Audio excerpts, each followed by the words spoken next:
joining us towards the end of our journey and documentation of the digitisation of the landlord life cycle. We've reached the exit phase, and as the name suggests, that is the phase where the landlord decides to exit their buy-to-let investments. And if you've been following the digitisation of the landlord life cycle, you'll remember that way back in the acquisition phase, we talked about the importance of tax structures for your property business, because they will largely depend on how you're going to exit that business. So it's very, very important to think early on about your tax structures, so that by the time you reach the end of the landlord life cycle, you have a way to exit in a tax efficient manner. For today's instalment, we're actually going to be talking about ways of exiting your buy-to-let portfolio. And I'm delighted to be joined by Russell Gould, who is CEO of Vesta, which is the leading platform for buying and selling tenanted properties, portfolios and blocks of flats. And Russell, I'm so glad we've got you as a contributor to our content series, because you are one of the top CEOs in fintech and prop tech. You have an incredible track record in this area. So I was just wondering, what do you think of this whole concept of digitising the landlord life cycle and highlighting where landlords can use digital products and tools to really enhance their landlord life? Hi, Vanessa. Thanks for the very flattering introduction. Look, I think like everything in this world now, digitalization is so important. Just it improves efficiency, it improves how you manage things, and how you sell things. And we at Vesta, as you know, we deal with a whole different range of landlords and properties. And we will often have landlords approaching us, for example, with no digitalization ever, individual documentation for each property, and it's really quite messy. Now that makes it very, very difficult for us. And I would say it makes it very difficult for the landlord to actually manage all of their properties. And then on the other hand, we have some landlords who approach us with everything digitalized, everything in one place. And when they give it to us, it is so easy to get that on the market very, very quickly. It's so easy to get it in front of the right buyers. And it really is a game changer if you have everything in a digital structure that you can just hand over. So that is our preference, but we do work with landlords on both sides of the fence to help get them to that position before we start marketing properties. Well, that's so interesting to hear your kind of confirmation of what we've been saying throughout the series, that if you do have everything in a digital format, it makes it a lot easier to interact with third-party professionals like your tax advisor, your mortgage broker, and indeed, if you want to come to Vesta to sell buy-to-let investment, tenanted properties. So very interesting to hear that you see both sides of the coin, but it's always a relief when you see a landlord that has gone to the initial effort of digitising their business, because obviously once you've got it up and running and you're managing it and you've got a routine in place to keep it up to speed on a daily basis, then it actually becomes incredibly much easier. So it's just that going over that kind of initial hurdle of starting to get everything digitized. Let's talk about the Vesta proposition, because there's a lot to be said for selling an entire portfolio, or you can choose to sell individual tenanted properties. We have discussed the benefits before, Russell, but let's just remind everybody of the benefits of selling a tenanted property or portfolio. Okay, well, the main benefit is you continue to make income until the property sells. And for many people who try to sell through the last 18 months of the COVID period and the slowdown really from a legal perspective of getting transactions through, having tenants in place has been a lifesaver for many of our clients. And we have seen some people who've been hurt quite badly where they've not had income during that period because they were going through a sales process that stalled. So that's the biggest thing. The second thing is that's what we specialize in. We are a marketplace for buying and selling investment properties. So the people who come and visit Vesta come there specifically to purchase investment property. And that may be a new landlord an existing landlord that's looking to reshape their existing portfolio. We have many landlords that sell through us and then buy through us, as an example. And then you also have funds and institutions using us to put together much bigger portfolios. And I think we've got to a point now where even the brokers and the sources in the market are using Vesta as one of their key avenues to find properties for their clients. So I mean, because we specialize in selling investment properties, we don't present them as, south-facing gardens and, it smells nice and looks nice. What we talk about is, here's the business case related to this property. Here's the yield that you can get. Here's the return on investment you might get. Here's what's been done to this property. And here's a bit about the tenants, how long they've been there, and what their track record looks like. So those are the kind of the core benefits. And then alongside that, we obviously have a team that are specialists in only selling investment property, which is very different to your high street agent that focuses on owner occupiers. So we can work with the tenants, for example. We can work with your managing agents if you have them, and just make the whole process as seamless as possible to keep everyone comfortable through the process. Well, that leads nicely on to my next question, because traditionally, if you go to a traditional high street agent, the first thing they'll say if it's a tenanted property is, oh, you need to serve notice. We want vacant possession to market the property. And this is, to my mind, is rather, I don't know, an out-of-date way of thinking, not least because one of the key reasons for homelessness is that a tenant has lost their property due to the landlord selling up, and for whatever reason they can't get another property, and they end up kind of sofa surfing, and then their life starts to go downhill. So with Vesta, the tenant can actually remain in the property, and then that tenancy passes to the new landlord owner. So everybody wins. The selling landlord wins, the buying landlord wins, and the tenant keeps their home. And I'm very, very keen, Russell, to create more educational resources about buying and selling tenanted properties, because I think well, apart from keeping tenants in their homes, which I think we should all have an altruistic interest in, I think it's so good for all the parties in the private rented sector if, buying and selling tenanted properties is considered more mainstream. And I'm glad that Vesta's there providing that kind of specialist service. I think a lot of landlords don't realize how simple the process is. It is simply part of the legal process in selling the property. The old tenancy agreement is novated to the new owner, and it's straightforward.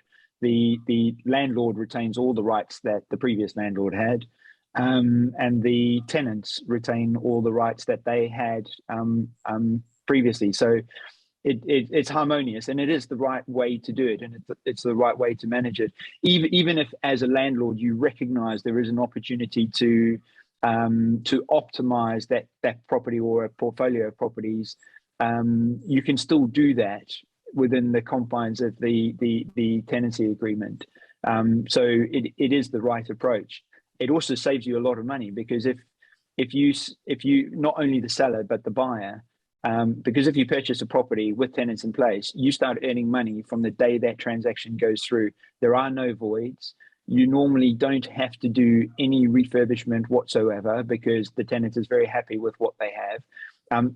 Some things might be highlighted and you might need to tweak a few things, but you can do it with the tenant and around the tenant, so you still get paid. So it's the right thing for everybody, especially your bottom line at the end of the day.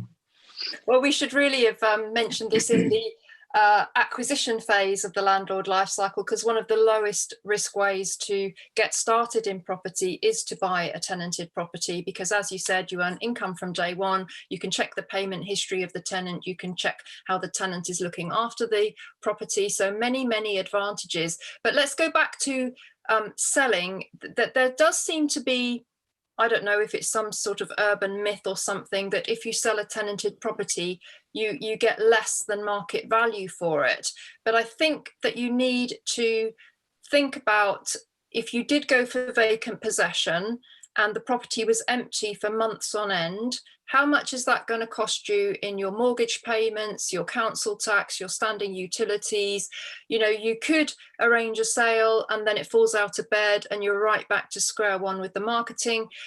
People need to understand all the pros and cons of this before thinking, actually, do you know, I'm just going to serve notice on my tenants and I'm just going to take a local estate agent's advice and go for you know, vacant possession. I mean, what sort of rates are you achieving at Vesta in terms of, you know, market value untenanted compared to what you're achieving for tenanted properties? Is the gap fairly small? There is no gap, to be blunt. It's a myth, and I think it's a myth that has possibly been created along the journey historically when people have looked to sell to help. And I don't want to belittle high street agents, but to help the high street agent make the case for removing the tenants and marketing the property to owner occupiers. What tends to happen is if a landlord says, I want to sell with my tenants in place because I need to sell it with my tenants in place, what a lot of the high street agents would do is go, okay, but you're going to have to sell at a discount. And they would then send that property out to all the landlords that they have existing managing and lettings arrangements with and say, we've got this great deal. Would you like to add this to your portfolio? And the landlord would buy it for a 15 or a 20% discount. Now, what we do, which is very different, is we open up that sale to the entire market straight away. So you get a much better price straight off. And I mean, to put it in a nutshell, if I take all of our sales and the discount that we've applied against asking price, it will typically be around a 7.5% discount. Now, if you take the owner-occupier market and look at those same numbers, it will typically be around a 7.5% sales price. So we are achieving a very similar price to what you would get in the owner-occupier space, with the difference being you're also retaining the income through the process. So it's all about how you present it and how you sell it, and the competition you create when you present that property in the open market. Now, that said, there will still be elements where there are bigger discounts because, you know, for example, if a big fund comes along and wants to buy a portfolio, it's often worthwhile to give away a little bit more in order to sell to one buyer, because it saves you in legal costs, it saves you in a whole ton of things. So it won't always be the case, but typically we're getting very much the same price that you would in the owner-occupier market. Oh, well, that's really, really good to know. Is it possible on Vesta to list an entire portfolio and list properties individually so the landlord can try kind of both tactics, or is it best to chat to your advisors and they would say, actually, this would work really well as an entire portfolio sale? Yes and yes. It's definitely worth speaking to us because what we like to do is we like to understand what your strategy is around selling or buying.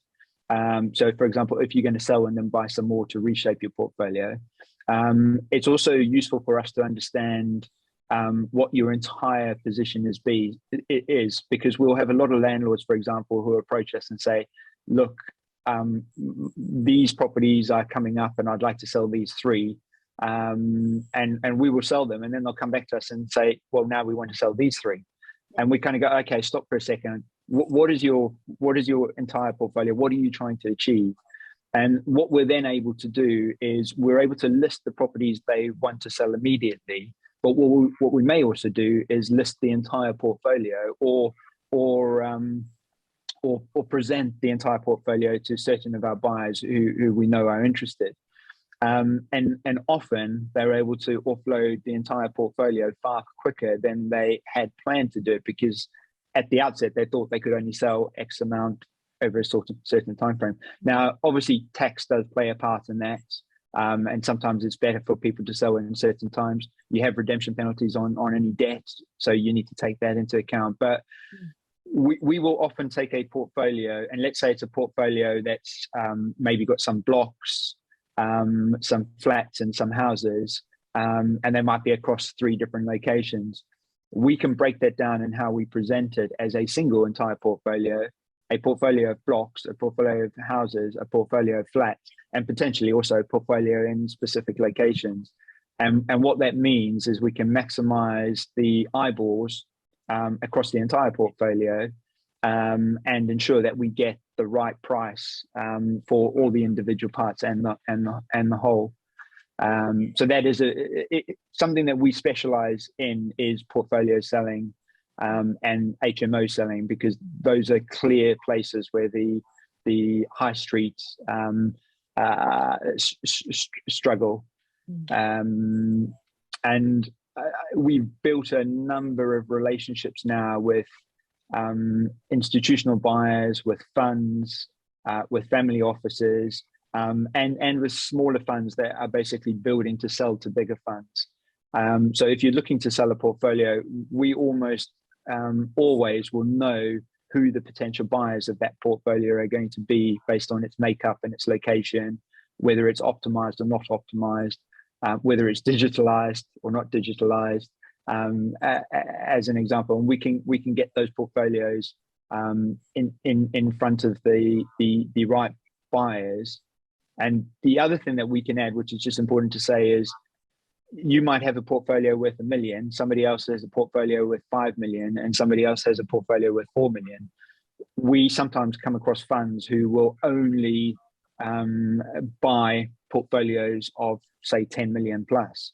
And what we're able to do, if those 3 portfolios fit that profile of that buyer, we can work with the 3 buyers to put them together in a same day multi-vendor, one buyer sales structure. So the fund feels like it's buying a 10 million pound portfolio, but each of the individual sellers are getting what they want for their portfolio.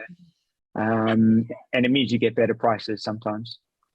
That's so interesting to learn. And we're coming towards the end of our content series, as I mentioned earlier, Russell. And I love how it's all coming together, because one of the things that we've been stressing throughout the month is that as you build up data on your properties and portfolio, you can start to see how individual properties are performing and build up a really solid picture of the performance of individual properties.